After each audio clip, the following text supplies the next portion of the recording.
দর্শক, ইরানকে কোনোভাবেই বাগে আনতে না পেরে ইরানের বিরুদ্ধে কোন ধরনের শাস্তিমূলক ব্যবস্থা নেওয়া যায় সেই ব্যাপারে মতামত জানতে চেয়ে মার্কিন সেনাবাহিনীর হাইকমান্ড থেকে বিভিন্ন কমান্ডারের কাছে ইমেইল পাঠানো হয়েছে। এখানে মতামত চাওয়া হয়েছে কোন ধরনের আনকনভেনশনাল পদ্ধতিতে ইরানকে শাস্তি দেওয়া যায়। এর মানে কি পেছনে পরমাণু হামলার কথা লুকিয়ে আছে কিনা। এদিকে ইরানের দক্ষিণাঞ্চল দিয়ে যাতে মার্কিন বাহিনী বা ইসরায়েলি বাহিনী ইরানে কোনো রকমের স্থল অভিযান চালাতে না পারে সে ব্যাপারে ইরানের আইআরজিসি স্থল মহড়া চালিয়েছে এবং এই মহড়ায় নতুন আসা অস্ত্র ব্যবহার করা হয়েছে। এই নতুন আসা অস্ত্র মানে কি সেটার একটা ব্যাখ্যা প্রয়োজন। এদিকে আরও খবর পাওয়া যাচ্ছে যে ইরানের কাছ থেকে চীন ড্রোনের প্রযুক্তি নিয়েছে, ব্যাপকভাবে সেই ড্রোন উৎপাদন করবে। বিনিময়ে ইরানকে চীন যুদ্ধ বিমান এবং বিভিন্ন ধরনের অস্ত্র সামগ্রী দিচ্ছে। তার মানে কি? চীন বলছে তারা ইরানকে অস্ত্র দিচ্ছে না, আমেরিকা অভিযোগ করছে। বাস্তবতা কি? এদিকে গত 24 ঘন্টায় সৌদি আরবের পররাষ্ট্রমন্ত্রী দুইবার ইরানের পররাষ্ট্রমন্ত্রীর কাছে ফোন করেছেন। তার মানে সৌদি আরব এখন বিশেষ একটা ভূমিকায় আছে, এটা মোটামুটি ধরে নেওয়া যায়। এদিকে ইরাকের কুর্দিস্তান অঞ্চলে ইরানের সামরিক বাহিনী স্থল অভিযান চালিয়েছে। সেখানে বিচ্ছিন্নতাবাদী কুর্দি বেশ কয়েকজন নেতাকে হত্যা করা হয়েছে এবং অনেককে আটক করা হয়েছে। সুপ্রিয় দর্শক, এছাড়া আরেকটি খবর আছে। আমেরিকার ওয়াশিংটন স্টেটে অঙ্গরাজ্যে ভয়াবহ দাবানলের সৃষ্টি হয়েছে। সেই দাবানলে 600-র বেশি ঘরবাড়ি পুড়ে গেছে। মনে হচ্ছে যেন কয়েকশো ক্ষেপণাস্ত্র নিক্ষেপ করা হয়েছে ওই অঞ্চলে।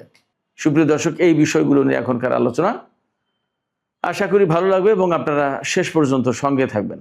আর ভিডিও যদি ভালো লাগে তাহলে লাইক, কমেন্ট, শেয়ার করবেন এবং চ্যানেলটি সাবস্ক্রাইব করে সাথেই থাকবেন। দর্শক, চলুন আমরা বিস্তারিত আলোচনা করি। দর্শক, প্রথমে বলছিলাম ইরানকে বাগে আনতে পারছেন না আমেরিকা। আপনারা তো সবাই দেখছেন আজকে 5 মাসের বেশি হয়ে গেছে ইরানের বিরুদ্ধে যুদ্ধ করছে ইসরায়েল এবং আমেরিকা।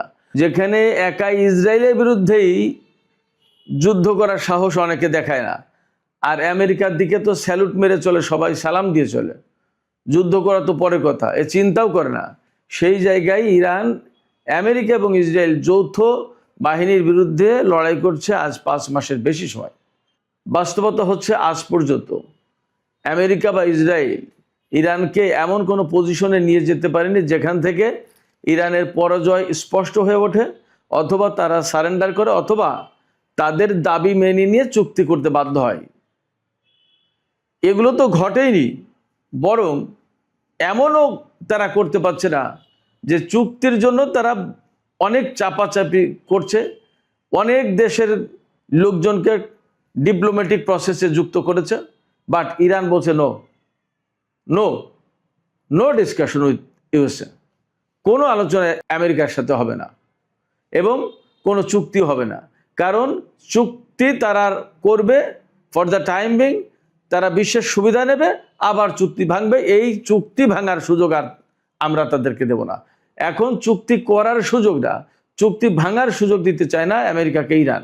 এটা ইরানের অবস্থান এবং সেই কারণে খুব ক্যাটাগরিক্যালি পরিষ্কার করে বলা হয়েছে ইরানের পররাষ্ট্র মন্ত্রণালয় থেকে যে হরমুজ প্রণালী নিয়েও ওমানের সাথে যে আলোচনা চলছে, এই আলোচনাটা বেসিক্যালি ওমান এবং ইরানের মধ্যকার আলোচনা। এই আলোচনায় আমেরিকার কোনো স্থান নেই, আমেরিকার কোনো পর্ষ নেই, কোনো অংশ নেই তার।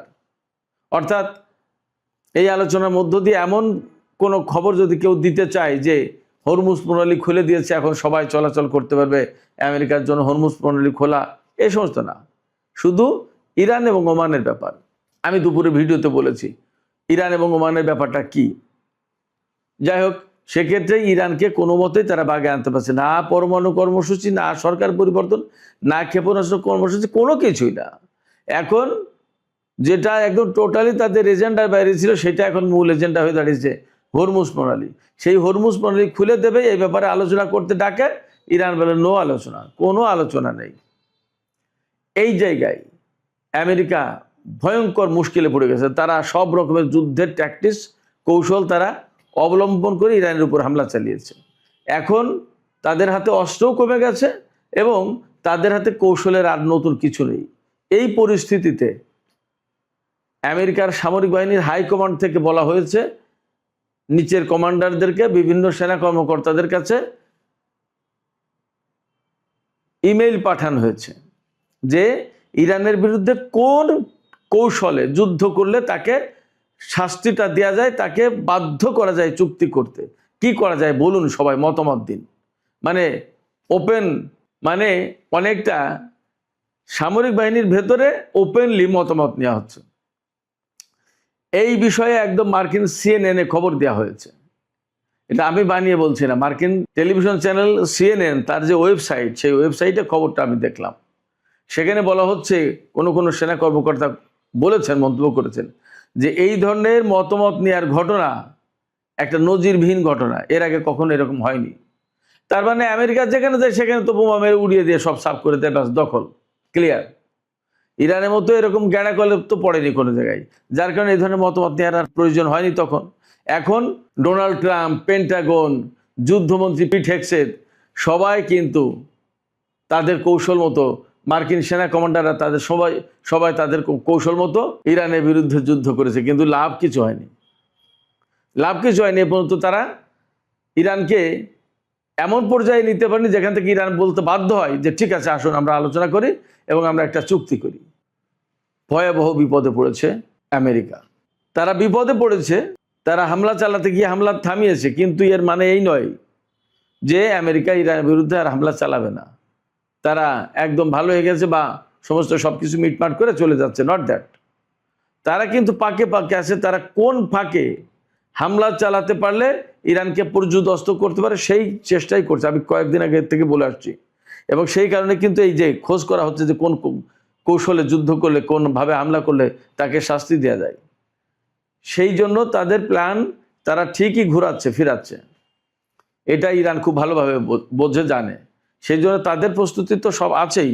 এপাশে ইরানের যে দক্ষিণ অঞ্চল, উপকূলীয় অঞ্চল যেটা, এই অঞ্চলে মহড়া চালিয়েছে গতকাল পরশু বা আজকে ইরানের সামরিক বাহিনী, IRGC স্থলবাহিনী।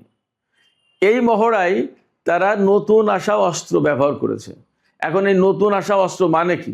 নতুন আসা অস্ত্রের মানে হচ্ছে প্রথম এবং প্রধানত একটা, সেটা হচ্ছে চীন থেকে ইরান বিপুল পরিমাণে অস্ত্র পেয়েছে। এটা মোটামুটি বিপুলভাবে বিভিন্ন সামাজিক মাধ্যমে এসছে।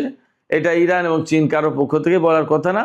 আমেরিকা অভিযোগ করেছে, চীন নর্মালি অস্বীকার করেছে। বাট যে অস্ত্র এসেছে তার ভিতরে কাঁধে রেখে ফায়ার করা মিসাইল সিস্টেম আছে, এরপরে আরও বিভিন্ন ধরনের অস্ত্র আছে।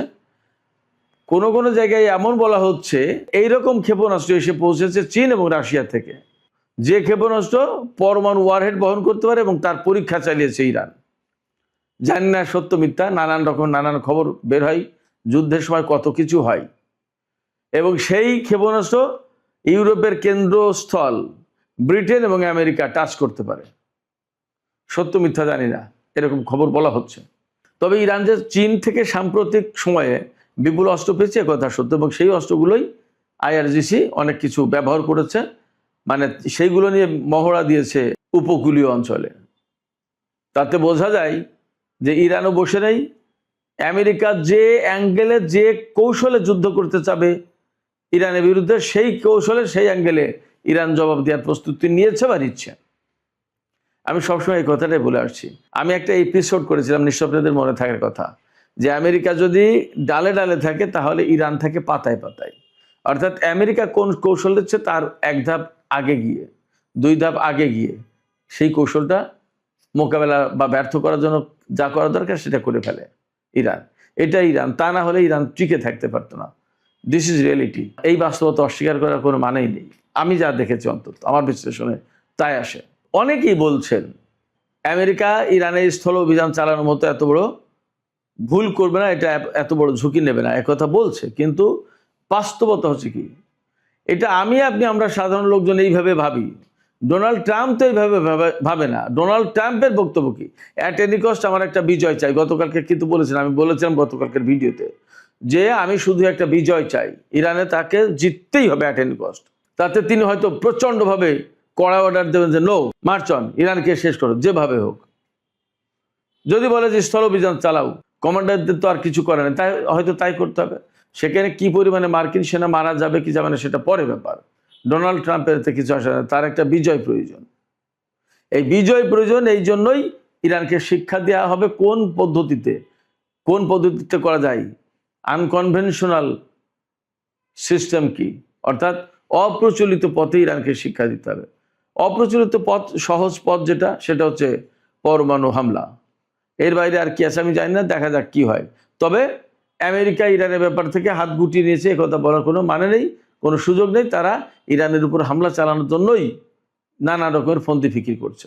এদিকে আমি আরেকটা খবর বলেছিলাম, ইরাকের কুর্দিস্তান অঞ্চল, ইরান থেকে পশ্চিমে গেলে উত্তর পশ্চিম ইরাকের যে কুর্দিস্তান অঞ্চল, ওই এলাকায় এরবিল এবং সুলাইমানের নামে দুটো এলাকা আছে, সেখানে ম্যাক্সিমাম কুর্দি বসতি। সেই কুর্দিস্তান অঞ্চলে গিয়ে ইরানের বিচ্ছিন্নতাবাদী কুর্দিরা থাকে এবং সেখান থেকে ইরানের বিরুদ্ধে নানা রকম ষড়যন্ত্র করে, বিভিন্ন রকমের অভিযান চালায়, নাশকতা চালায়, নানা কিছু।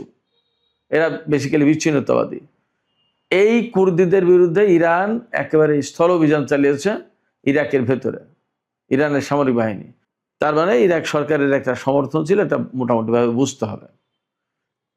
তারপরে এই অভিযান চালিয়ে সেখানে 8 জন অন্তত কুর্দি কমান্ডার, বিচ্ছিন্নতাবাদী কমান্ডার 8 জন কমান্ডার মারা গেছে এবং অনেককে অ্যারেস্ট করেছে, আর অনেক ক্ষয়ক্ষতি হয়েছে। তবে খবরে দাবি করা হয়েছে যে ইরানের একজন সেনা সদস্যও হতাহত হয়নি, একদম খুব সুষ্ঠুভাবে সুন্দরভাবে অভিযান পরিচালনা করতে পেরেছে। এদিকে ইরান এবং আমেরিকার মধ্যে যখন এরকমের প্রচণ্ড রকমের উত্তেজনা, অচল অবস্থা, হরমুজ প্রণালী বন্ধ প্রায়, গত রাতেও সেখানে একটা জাহাজে ইরান হামলা চালিয়েছে। আমেরিকা নিরাপত্তা দেওয়ার নাম করে ওমানের উপকূল দিয়ে ওই জাহাজ বের করে নিয়ে যাওয়ার চেষ্টা করছিল, ইরান তাতে হামলা চালিয়েছে। ওই জাহাজ সেখানে স্টাক অবস্থা আছে, আটকে আছে। তো অবস্থা যখন এমন, তখন সৌদি আরব দফায় দফায় ইরানের পররাষ্ট্রমন্ত্রীকে ফোন করছেন।